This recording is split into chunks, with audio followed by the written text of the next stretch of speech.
Chapter 20, The Long Way Out. The tunnel felt longer than it should have. Claire had taken this line for years. She knew the rhythm: 3 bends, a service alcove, the faint shift in the air before Fordham Road. But under the red emergency lights, distance betrayed her. Shadows swallowed the curves. Everything felt stretched, slow, and untrustworthy. "Keep your hand on the wall," she whispered to Liam. He did, fingers dragging along damp tile. The strips of emergency lighting glowed low at knee height, dull and tired. Between them stretched deep pockets of darkness where a misstep could snap an ankle, or worse. They moved slowly along the maintenance ledge, careful of the third rail. A faint metallic hum ran somewhere beneath their feet, vibrating through the soles of Claire's boots. "How far now?" Liam asked, voice small, almost swallowed by the echo of dripping water. "Not far," Claire said. "Just keep walking." Her eyes strained. Every few steps she tested the ground before trusting it. The red light made the water look solid and the shadow look like a hole. Every step felt heavier, every sound exaggerated, every echo a warning. Something shifted behind them. A scrape. Not random, deliberate. Claire stopped breathing. "Don't run," she whispered. They moved again, faster now, but still controlled, careful. A pale white glow curved ahead.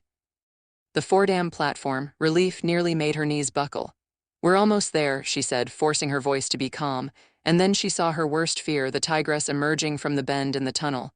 She had been following them for minutes now. Human. Small human. Sweat, fear, warmth. The larger one moved deliberately, placing herself between the smaller human like a living barrier. Protective posture. Predatory patience. The tigress slowed, her ribs showing slightly beneath her coat with every measured breath. Her paws fell on loose gravel with surprising delicacy. Hunger sharpened her focus, but the prey ahead was moving faster now, closer to the platform's fluorescent light. She did not roar. She did not charge. She hunted. At the zoo, Mike stared at the containment board, all accounted for except one, female tiger. His phone buzzed. It was Ruiz. The officer who had been at his side during the zoo chaos. "You heard?" Ruiz asked. Mike's jaw tightened. "Heard what?" "Transit just flagged something. Large animal in a Fordham-bound tunnel. Maintenance crew thinks it's your missing tiger." Mike's heart skipped. Fordham. Claire lived near that station. He pictured the map, the subway line, the curves, the street grid. "Ruiz," he said, already moving toward the exit. "She's down there." "Who?" "Claire and her kid." Silence on the line. "You don't know that," Ruiz said. "No," Mike replied. "But I'm not waiting to find out." He pushed through the zoo doors into the cold night air. "Ruiz, you need to get there now." "I'm on duty. I'm rerouting." "Don't reroute," Mike snapped. "Run it hot." Ruiz understood. This wasn't a procedure. This was urgency carved into his voice, raw, personal. "I'll meet you at the Fordham entrance," Ruiz said. "ESU's being notified." Mike climbed into his SUV. Not law enforcement, no siren, no underground authority, but he knew the animal, he knew its patterns. He knew instinctively when he saw it, and he knew Claire. Back in the tunnel, Claire stepped onto the edge of the Fordham platform. The white fluorescent light burned her eyes after hours of red gloom. The station was empty. No commuters, no train, just the hum of overhead lights and the distant echo of dripping water. She pulled Liam close. Then she turned. The tigress climbed from the tunnel mouth, massive and lean, muscles coiling with every careful step. She wasn't charging, she was stalking. Every paw fall echoed. Every stripe shifted under the stark fluorescent light. The tiger's tail flicked once, precise, controlled. Hunger made her deliberate, fear made her silent. Claire's heart hammered. She scanned the platform.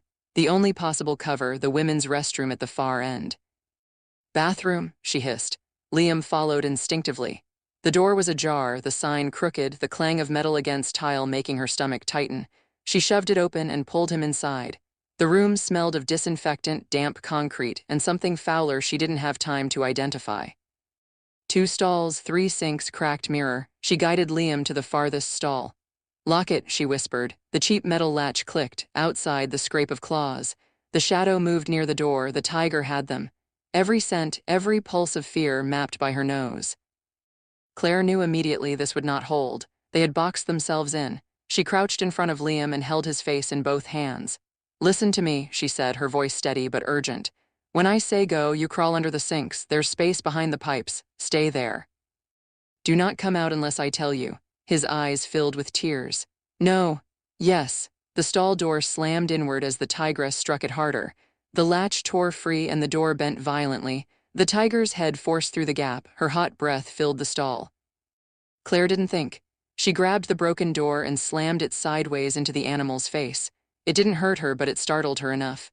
"Go," Claire shouted. Liam scrambled out low, his small body sliding across tile.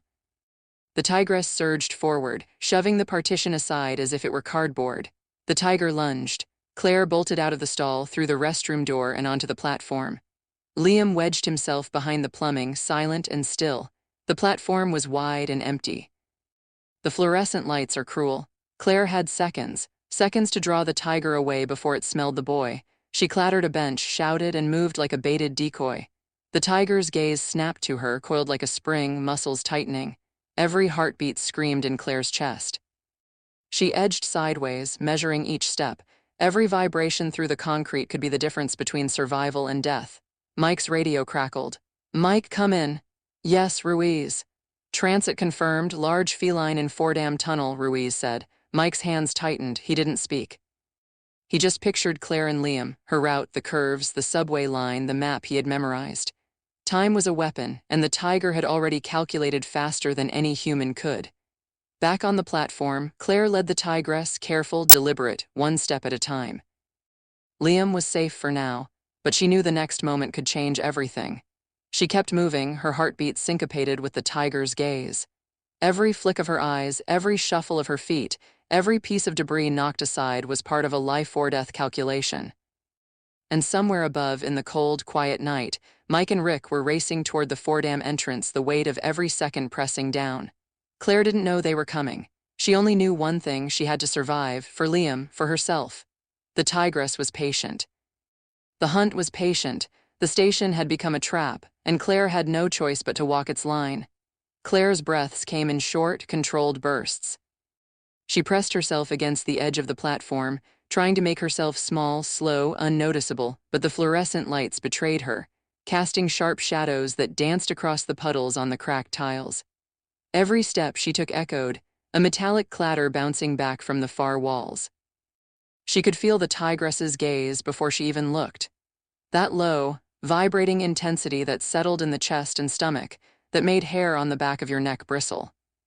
The animal's head tilted slightly, nostrils flaring, whiskers twitching, calculating the exact distance and the exact weight of movement she made. Hunger sharpened her awareness. Fear sharpened it further. Claire had to think 3 steps ahead. One wrong choice, one fraction of a second misjudged, and Liam would be in immediate danger. She stole a glance at the stall where he hid. He was pressed against the plumbing, small, trembling, but perfectly still. Good. That small human instinct to hide, the same instinct she had drilled into him for years, was the only thing keeping him alive right now. The tigress shifted, slow, deliberate. Her paws made a subtle scraping sound against the platform tile, almost drowned out by the hum of the lights, but impossible to ignore. Claire measured the distance between them and the stairs at the far end of the platform. Not enough space to sprint. But maybe, just maybe, enough space to bait her, to get her focused on Claire rather than the boy. Claire grabbed a nearby trash can and swung it across the platform, letting it clang against the tiles. It skidded, dented a bench, and rattled a sign. A hiss of fear from Liam told her he'd caught the sound, but he stayed put. The tigress's head snapped in her direction. Her amber eyes locked onto Claire. She didn't move fast, didn't charge, but every muscle was tight, loaded, coiled. Each movement of Claire's body, however minor, was being calculated. Every vibration of the concrete was being felt. Claire's pulse hammered. She could hear it in her ears. Time slowed. Each second stretched impossibly long. Her mind screamed at her to keep moving, to create distance, to get Liam away, but every option felt like a trap. She inched sideways, knocking over a metal bench with her shoulder, screeching steel on tile. The tigress's gaze followed, a predator curious but patient. Claire seized the moment, sliding toward the stairwell. One step at a time, deliberate, silent in her own movements, but loud enough to keep the tiger's attention away from Liam. Liam whispered, just barely, "Mom, she's close." "I know," Claire said, her voice low and steady. "Stay where you are, don't make a sound." The tigress paused, tilting her head, sniffing the air, her body pressed low like a shadow stretched across the platform. Hunger made her deliberate, instinct made her patient. She could wait, she would wait. Claire had no illusions about that. Claire backed toward a vending machine at the edge of the platform, her heart hammering. She could hear the soft click of claws on tile behind her. Each sound was a heartbeat she couldn't ignore. The tigress shifted, sniffed the air again, and took a step closer. Claire grabbed a few empty bottles from the machine and threw them to the opposite end of the platform. They clattered, bouncing off the wall. The tigress's head snapped toward the noise. Her body tensed. Claire exhaled, silently thanking herself. Seconds were all she needed. Seconds for Liam to stay hidden. Seconds for her to create a path. She inched along the edge toward the stairwell. Every tile she stepped on, every puddle she passed felt like a drumbeat echoing in her chest. Her legs burned. Her lungs screamed for air, but she couldn't stop, not now, not ever. The tigress moved, slow, fluid, methodical. Every movement is calculated. Her gaze never left Claire. It was a game of patience between predator and prey, and Claire realized with chilling clarity that she had no advantage but her own cunning. Claire glanced at Liam one more time. Small, still, hidden. Good. Then she focused entirely on the stairwell. If she could reach it, she could force the tiger to follow, maybe give herself the vertical advantage, maybe give Liam a chance to escape. She slid around a puddle, careful not to make unnecessary noise. The tiger followed. Every muscle rippled under her coat, each paw fall deliberate. Claire's mind raced. What could she do if the stall wasn't enough? What if the stairwell wasn't enough? She could feel the raw, patient intelligence of the tigress, its awareness of her tactics, its understanding of distance, movement, and sound. It was terrifying in its precision. She clattered a bench again, forcing the tigress to adjust her stance. It gave Claire a moment, just a single heartbeat-long moment to dart forward closer to the stairs. The tiger's head followed. She exhaled silently, counting her breaths in, out, in, out. The stairwell loomed ahead, concrete steps slick with water. Claire's hand touched the railing, fingers tight around the cold metal. The tigress didn't accelerate, didn't roar, didn't lunge, but the predator's patience was endless. Claire had to act before it ended. Her heart hammered. Every sound, every movement of her own body, every echo from the tiles could betray her, and she knew the tigress could wait forever. Claire's only choice: lead her, keep her focused on her, protect Liam, and hopefully survive. The tiger's amber eyes followed every motion, calculating. Hunger and instinct sharpened her focus. One wrong move and there would be no second chance. Claire's teeth clenched, her hands gripped the railing. She stepped carefully onto the first step of the stairwell. The tiger followed, paw by paw, silently. The platform stretched behind them, empty, vast, and deadly. Claire didn't look back. Liam was safe. Liam had to be safe, and for that she would make herself the target.